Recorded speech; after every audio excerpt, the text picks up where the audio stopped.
मंगो दुआ के शाला इंजदा नसीब होवे। मंगो दुआ के शाला इंजदा नसीब होवे। जद बिस्मिल्लाहिर्रहमानिर्रहीम। अस्सलाम वालेकुम दोस्तों और बुजुर्गो नाज़रीन, तुहाडे सामने अगली वीडियो में हाज़िर हाँ। जनाब तुहाडे सामने एक वीडियो बना के ते रखन लग्या, तुहाडे सामने पेश कर लगा। बहुत ही ज़बरदस्त किस्म दी है तो बहुत ही आला किस्म दी है। जिहड़ा कि तुहाडे सामने जनाब है बर्तन है जिहड़ा सानू जल्दी सी ते ओह तुहानू दस्सन लग्या। वैसे मैं दस देना इहदे च असीं किहड़ी चीज़ शामिल की है। इहदे विच जनाब है बरादा नहास और संभू और तामज़ा। इस तो इलावा इहदे च है जनाब मिठा तेल और मिठे तेल नूं इहदे बंद करके इन्हां चीज़ां नूं ते इहदे च असीं जिहड़ा ना इहदा तिला बनाने लगे हैं। और इस तो इलावा इहदे च है कॉपर दा पाइप हैगा बेहतरीन, जिहड़ा कि ये चीज़ां इस्तेमाल नहीं होईयां। और ये जरा ने इनू असी जरा बनाने लगे पहली दफ़ा कॉपर तिला, जरा कि जरा सारा बर्तन है ये भी कॉपर का देख रहे हो कि इनू असी जरा सील पैक कर दिता। वो बस जल्दी दे विच इनू जरा ना वो पैक करके तो मैं तुहानू दिखाने लग्या। फिलहाल अजे शुरू नहीं होया, अजे अग नहीं चलाई, चूल्हा नहीं चलाया हैगा। तो वो जनाब इनू असी तुहाडे सामने इनू बनाने और बनाने लगे तुहानू दिखाने भी हैं इंशाअल्लाह। तो ये जनाब बहुत ही ज़बरदस्त कॉपर तिला तो बहुत ही आला चीज़ है। तो इनू जरा ना कम अज़ कम असी हुण अग चलाने और अग चलावांगे तो इनू कम अज़ कम जरा जनाब देखने कि अग कितनी देनी चाहिए। पहले चूल्हा चला के दिखाने तुहानू।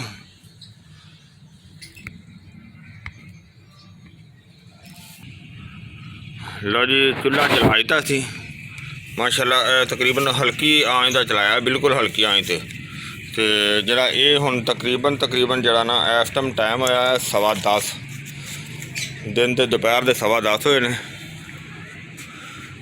तो यह तकरीबन कम अज़ कम इनू असीं 5 घंटे चलावांगे, 5 घंटे तक ये चलता रहेगा मसलसल, 5 घंटे मसलसल चलता रहेगा। उस तो बाद जनाब इंशाअल्लाह जरा ना इनू आन के खोलांगे तो तुहानू दिखावांगे भी कि की सूरत हाल है, की कोई निकलता है। इंशाअल्लाह अच्छा ही निकलेगा, बहुत ही बेहतर निकलेगा इंशाअल्लाह।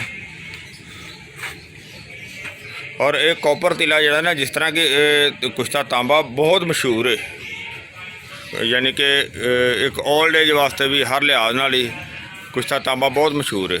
इस तरह ही जरा ना जो कॉपर तिला जरा ना वो भी बहुत कमाल की चीज़ है। उनकी तारीफ बहुत ज़्यादा सुनी है तो उनके यानी कि बुजुर्गों के कोलों। तो ये चीज़ जी असी बनाने लगे इंशाअल्लाह बहुत बेहतर होएगी। और ये तुहानू दिखाने कि जरा माशाअल्लाह बहुत ही अच्छा ज़बरदस्त बनेगा। और ये हुण 5 घंटे तो बाद जरा असी तुहानू दिखावांगे कि 5 घंटे तक इहदा इंतज़ार करना पेगा। 10:15 तो तकरीबन 3:15 यानी कि 3-4 बजे तक इहदा मसलसल चलता रहेगा हल्की आंच से। तो इंशाअल्लाह फिर देखने कि इंशाअल्लाह निकलेगा, बल्कि बल्कि बहुत ही अच्छा निकलेगा इंशाअल्लाह। हाँ जी चेक करने यार, काफ़ी देर हो गई है, तकरीबन 4-5 घंटे 5-6 घंटे हो गए ने। हाँ जी तो हुण तकरीबन 5 बज गए ने, 5:15 होने वाले ने। तो काफ़ी ज़्यादा टाइम हो गया माशाल्लाह। चूल्हा चल रहा है, इतों तक सेक आ रहा और खुशबू भी आ रही है। तो इंशाअल्लाह ये बेहतरीन जो निज़ाम बनया हुआ, लिहाजा चूल्हा चल रहा है, आवाज़ आ रही चूल्हे की,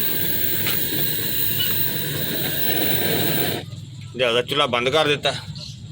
तो इस वजह तो हुण ठंडा होएगा, ठंडा होने तो काफ़ी टाइम लग जाना। ठंडा होएगा तो फिर इंशाअल्लाह इनू खोलांगे।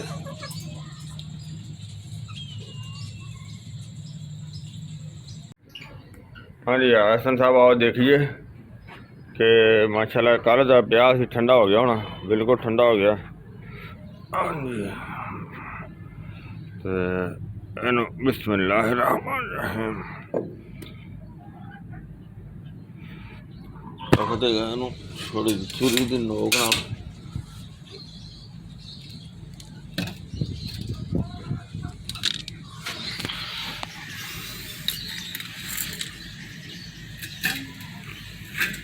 माशाल्लाह जी बहुत ज़बरदस्त बहुत अल्लाह। देखो जी तांबे का यह कमाल होंदा है, तांबे का जुल जड़ा ना ये शामिल होंदा है क्योंकि तांबा एक अपना कलर दे जाता है। आ तुहाडे सामने जनाब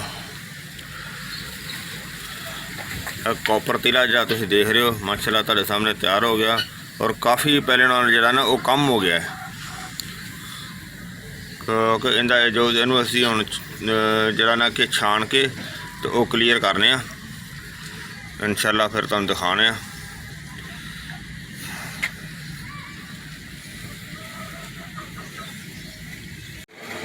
जी। माशाल्लाह माशाल्लाह कॉपर तिला जनाब साडा जनाब तैयार हो गया, बेहतरीन तुसीं देखिया बेहतरीन ज़बरदस्त है और इहदी पैकिंग जी असीं कर छड़ी है तो बहुत ही आला तो बड़ा ही ज़बरदस्त है। और इनका इस्तेमाल इस तरह है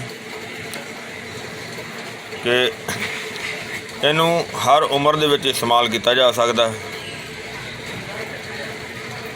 यानी कि अगर मुश्कदनी की वजह के नाल या कुदरती तौर पर मसाम जो ने पट्ठे वीक हो गए ने, खराब हो गए ने, लागर हो गए ने, उन्होंने वास्ते बहुत ही ज़बरदस्त चीज़ है कि जड़ा कि मुश्कदनी की वजह तो बाज़ नफस टेढ़ा हो जाता है तो लागरपन आ जाता है या वैसे एक उम्र के लिहाज ना आ जाता या कुदरती तौर पर जो नफस जड़ा सुकड़ जाता है, छोटा हो जाता है, उसके वास्ते बेहतरीन चीज़ है। और ये काफ़ी जड़ा ना हुकमात यानी कि ये प्रैक्टिकल है सी और इनका बहुत ही अच्छा रिजल्ट सी तो मैं सोचा कि मैं भी अपने जो दोस्तों को इस चीज़ को जड़ा ना वो बना के तो दिखावा दें और जोड़े भी दोस्त को जरूरत हो सकती किसी ने भी इस चीज़ की तो इंशाल्लाह इनका बहुत ही अच्छा और ज़बरदस्त रिजल्ट होएगा और रिजल्ट है। और इनका इस्तेमाल जड़ा ना इस तरह ही है कि जिस तरह पहले जो तिलियां दे विच इस्तेमाल है कि नफस के फ्रंट हिस्से को छड्ड के जिस तरह कि तुसीं मेरा इशारा समझ रहे हो फ्रंट हिस्से को छड्ड के तो पिछे एंड तक जड़ा ना वो लगाना है और इनू ऊपर वाली साइड पर लगाया जा सकता है, साइडों पर लगाया जा सकता है, नीचे लगाने की ज़रूरत नहीं हैगी। और इनू लगा के अगर इहदे उत्ते छापर वगैरह लपेटिया जाए तो बेहतर है, यानी कि छापर वगैरह अगर लगाया जाए तो बेहतर है। अगर ना भी लगाया जाए तो कोई ऐसा मसला नहीं है, लेकिन लगा लेना ज़्यादा बेहतर होता है ताकि मसाम जो ना वो ज़्यादा बेहतर खुलते हैं। और अगर इनके तो इलावा जो एक शीशी इनके तकरीबन 1 महीने की डोज होंगी है और ये बहुत ही कमाल की चीज़ है, ज़बरदस्त चीज़ है। और मैं उम्मीद करना मेरे दोस्तों भरावां नूं वीडियो अच्छी लगी हुई ने, इन्हूं तुसीं लाइक करियो, शेयर करियो, सब्सक्राइब करना बिल्कुल नहीं भूलना। इंशाल्लाह अगली वीडियो के नाल फिर मिलांगे। इजाज़त, अल्लाह हाफिज़, अस्सलामु अलैकुम वरहमतुल्लाहि वबरकातुहू। गए बतेरे सरकार नू कमांगे, गम हो गए बतेरे सरकार नू कमांगे, दरदा दरदा दरदा ने पा